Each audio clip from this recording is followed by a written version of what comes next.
Ayan, tingnan natin guys kung magkano yung presyo. Meron pa bukas pa kay 12 na. Magkano kilo dito?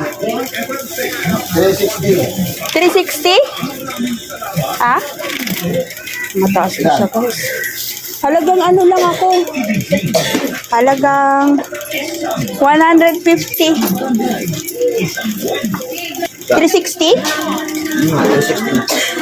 Taas na pala sobra, no? Ang baboy, bululusok yung baboy yan. 200, 5. 200 na lang. Ano lang, 150 lang kasi may bibilin pa akong atsueto. Grabe ang baboy yan. Grabe. 150. Kaya pala bumulusok din yung frozen. 150. Sige, sige. Hi guys! Magandang araw or magandang gabi po sa inyong lahat. Ayan, for today's video guys ay gusto ko lang magsasagot lang po ako sa tanong. Shoutout po pala kay Miss Batanggenya. Ma'am, salamat po sa laging panonood at sa inyong support. Maraming salamat po sa panonood lagi sa aking mga video.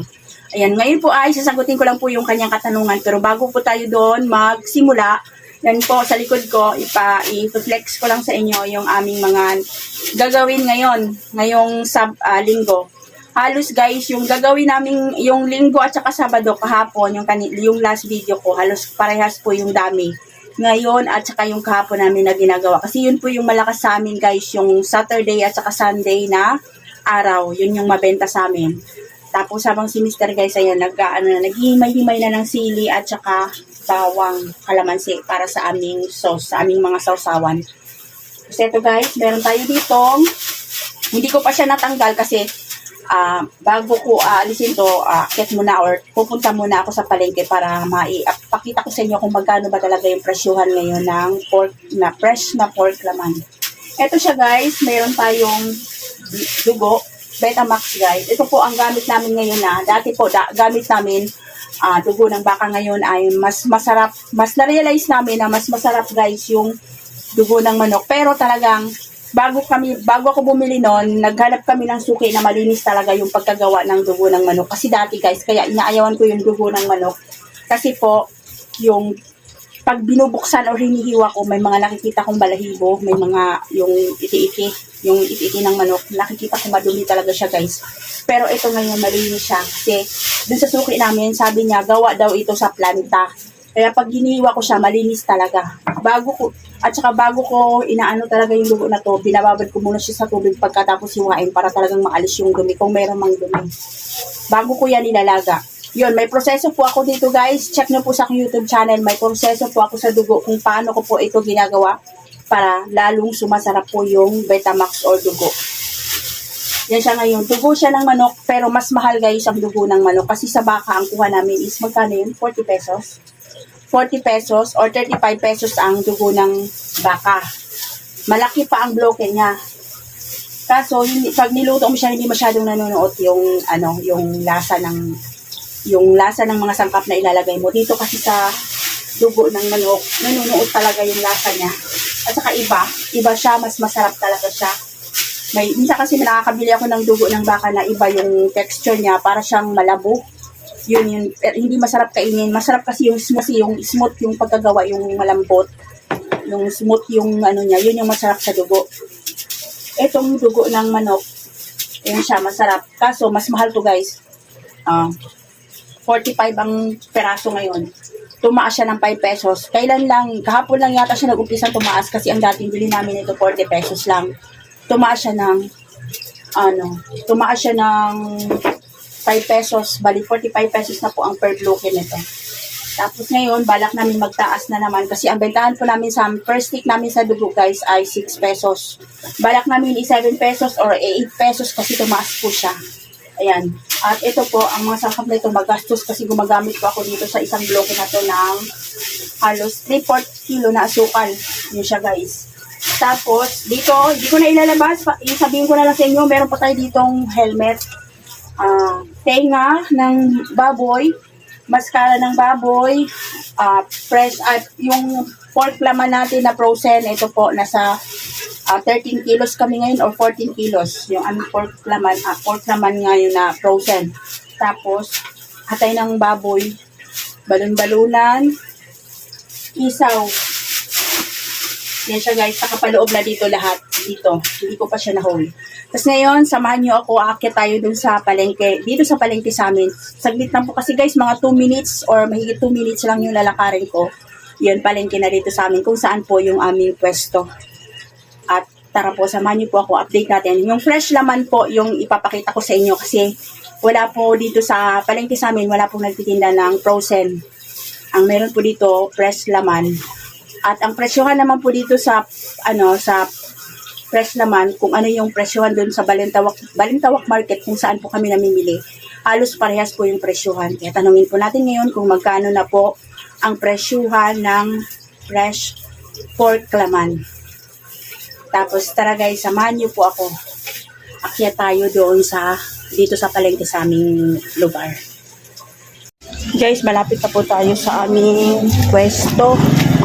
Bali, tingnan po natin kung may mabibili pa tayo ngayon kasi 12 na, magka-12 na ng tanghali.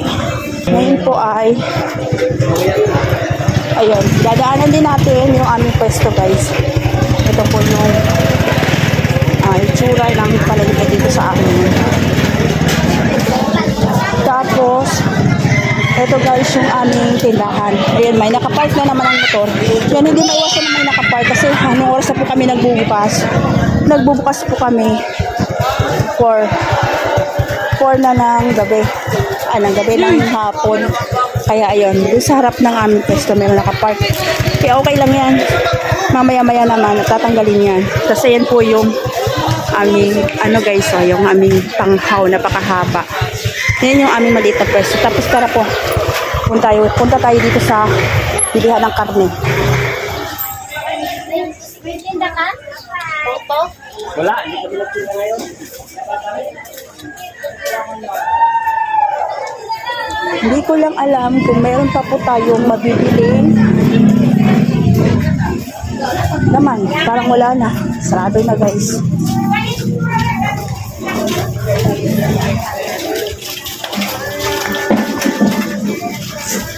Good luck.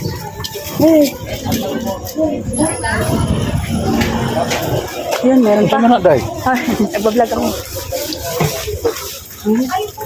Ayan, tingnan natin guys kung magkano yung presyon. Meron pa bukas pa kay 12 na.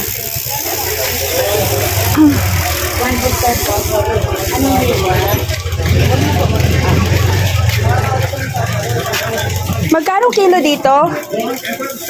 360. 360? Ah? Mataas na siya guys. Halagang ano lang ako. Halagang 150.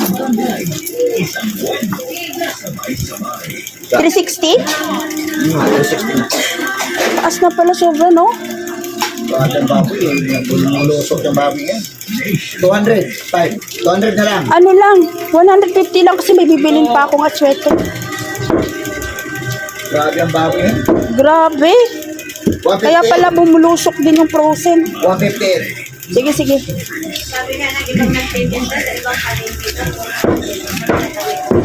Oh, kala ko talaga 320 lang. Mas lalo palang tumaas ngayon kasi nung New Year 320 lang yun, di ba? Nung holiday. Grabe nga ngayon. Daming biyahero ngayon natin. Kaya yung- Ginagawa biyahe.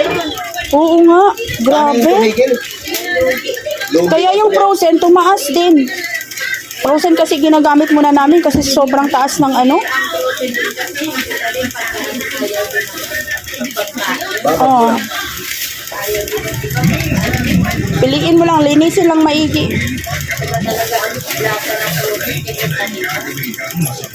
Wala sa mahal ng karne ngayon. Magkano lang bentahan namin. 250.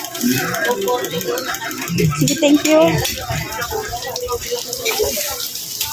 Ayun guys, napakataas pala ng baboy. Diyos ko, akala ko 320 lang. Yung pala, ano na, yung 360. Diyos ko Lord, paano na yung bentahan. Kaya yun guys, ang gamit namin ay frozen muna. Kasi wala tayong choice, napakamahal ng karne. Yung bumili na ako para ulam namin. Gawin ko yung giniling. Tapos ngayon bibili tayo ng bibili tayo ng atsete. Ito guys, yung ginagamit kong panghalo sa, pangkulay ko sa tenga. Atsete guys. Mas maganda kasi ito gamitin kaysa food color. Ito bayad. Ito siya, 10 pesos ba isang piraso guys na ang atsete. Bili pala tayo ng carrots.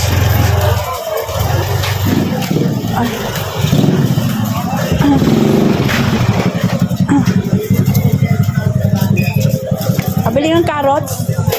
Ayan o. Si Ate Madam. Ano lang, konti lang. Mag-vlog ako ng konti. Magkano yan? Kaya natin. 20 pesos lang te.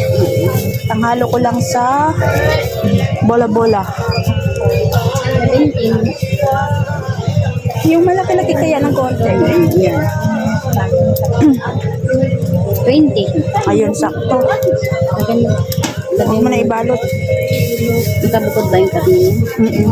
Grabe palang karne ngayon. Napakamahal. Tumaas ng karne. Ay, oh. Thank you te. Kaya nga.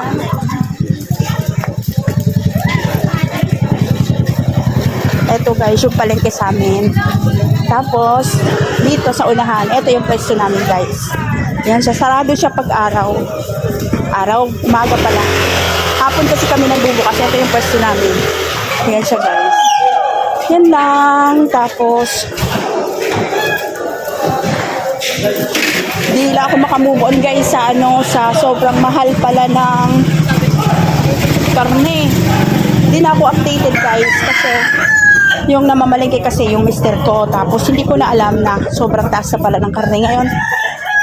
Tapos akala ko 320 lang, 360 na pala. Dito guys, nag-ano din kasi dito, nagtitinda din kasi sarado na sila. Tatanong sana ako kung magkano. So yan, pababa na tayo or pauwi na tayo sa aming bahay. Kaya ako sinasabing pababa guys kasi yung aming lugar, bahay namin, pababa. Yung aming pwesto naman paakyat. Ayun.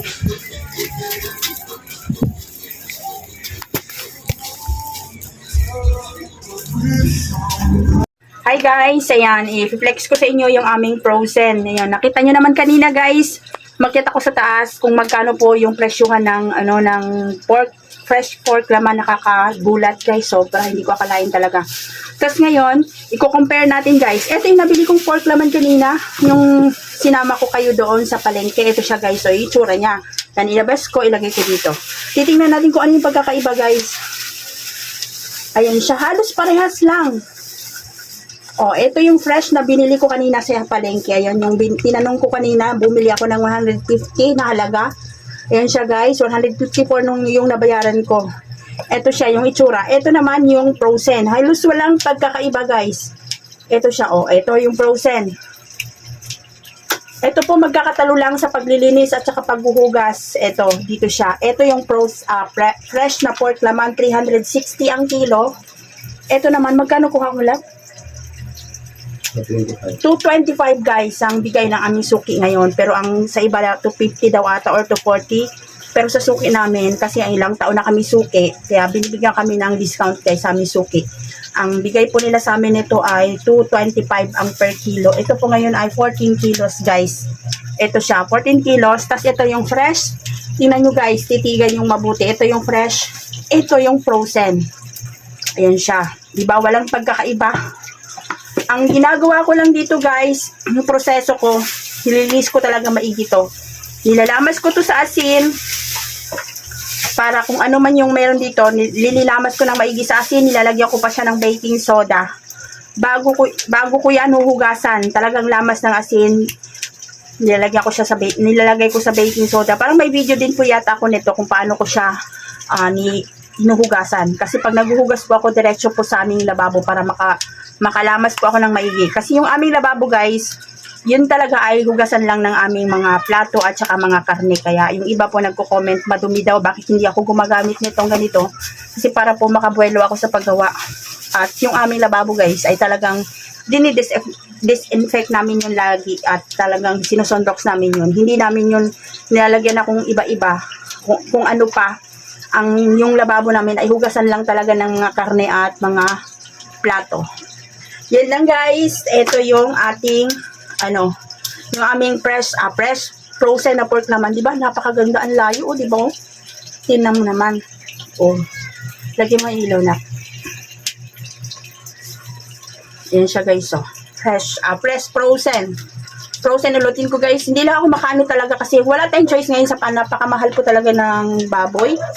Ito yung maganda guys, yung may para siyang steak, yung niya ang ganda. May taba siya. Itong masarap kasi sa pork guys, pork barbecue yung may taba-taba. Ayan yung part na yan. Ito yung magandang klase pagka nagawa tayo ng barbecue. Pagka ganito kasi matuyo yan pag puro laman.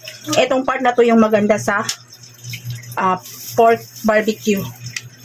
Tapos, ito yung fresh. Anong pagkakaiba niyan, guys, diba? Fresh, frozen. Walang pagkakaiba. Diba? Kaya ito, dito muna tayo habang kailangan nating umunat-unat sa napakamahal ng halos kulang-kulang 400 na yung kilo ng ating baboy, ng pork laman, karning baboy. Tapos ngayon, ipakita ko sa inyo yung dugo. I-off mo muna na. Hi guys, ito po yung aking proseso sa paglilinis ng karne. Ito siya guys, dito direkta mismo sa aming lababo ito. Ulitin ko po, yung aming pong lababo ay ginagamit lang po namin para sa paghuhugas po ng aming barbecue at sa paghuhugas po ng aming mga pinggan. Kaya po guys, ito po ay hindi madumi. At araw-araw po kami nagsusonrox dito guys. Ayan, meron ako laging isang litrong, pakita ko sa inyo, laging. Ito guys, yung aming disinfectant, hindi po ito sponsor guys, ito yung lagi kong nilalagay sa aming lababo. Everyday yan guys, pagkatapos maglinis ng aking bunso, dito dinidisinfect namin yan. Yung bunso kasi namin ang naglilinis ng bahay guys. Ayan siya. Ito ulitin ko, ito ay para lang po sa aming mga karne, kaya po dinidirect ako dito sa lababo yung aming mga karne pag naghuhugas, para po makabuelo ako. Ito siya. Tapos, yan, nilalamas ko siya ng asin para po matanggal kung ano man yung elemento na nilalagay nila dyan. Tapos, ito po, baking soda. Kaya po, meron akong baking soda, guys. Ayan, baking soda. Sa iba ko naman na mga isaw, maglalagay ako ng suka doon. Pero dito, hindi ako naglalagay ng suka, guys. Baking soda lang, tsaka asin. Tapos, lamasin natin ng ganyan. Para makabuelo ako. Yan po yung maganda pag maluwag yung pwesto. Yan. Malamas mo siya ng maigi. Lamasin mo muna. Bago ko yan, hugasan ng maayos. Mga 5 times, 4 to 5 times ko yan guys hinuhugasan. 3 to 5. 3 or 4, mga ganon. Kasi, kahit naman pag sobra kayo, mawawala na yung lasa ng ating karne. Ngayon ay, hugasan na natin. Ayan. Yan, ulitin lang natin paghugas. Tapos, pag napuno yan, dinidrain ko lang yan, ganyan. Buksan ko lang ito. Dito. Yan, guys. Ayan lang po, yung aking proseso po sa paglilinis ng karne. Frozen man yan o fresh. Yan po yung ginagawa ko, guys.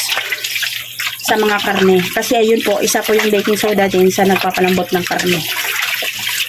Yan lang. Ayan na guys, yung aking nahugasan na pork laman. Ito na siya guys, ito na yung itsura niya. Yan, ito yung nabili kong presyo. Hindi ko pa siya nahugasan. Hindi pa siya maputla kasi hindi pa yan nahugasan. Ito na siya. Yung frozen na pork laman. Yan, ang ganda Ito talaga guys, yung part na to, yung ganito sa pork laman, ito yung magandang klase. Yan, para siyang nasa gitna yung mga taba-taba. Yan ang masarap talaga. Malambot pa yan sobra. Yan, hinihiwa na po ni Mister. Yan lang po. Hanggang dito lang po yung aking video at shout out po ulit kay Miss Batangueña. Ma'am, sana po nasagot ko po yung inyong katanungan tungkol po sa update po sa kung magkano na po ang presyohan ng pork laman. At hanggang dito lang po yung aking video. Sana po nagustuhan nyo at nakapagbigay po ako sa inyo ng idea tungkol po sa pagninegosyo ng pag-iihaw-ihaw. Hope po na i-like at i-share nyo po yung aking video at paki-comment po kung ano pa pong gusto nyong gawin kong mga video tungkol po sa pag-ihaw-ihaw guys. Yan, maraming salamat po. Happy, blessed Sunday po sa ating lahat. Thank you for watching and God bless po sa ating lahat. Bye! Bye!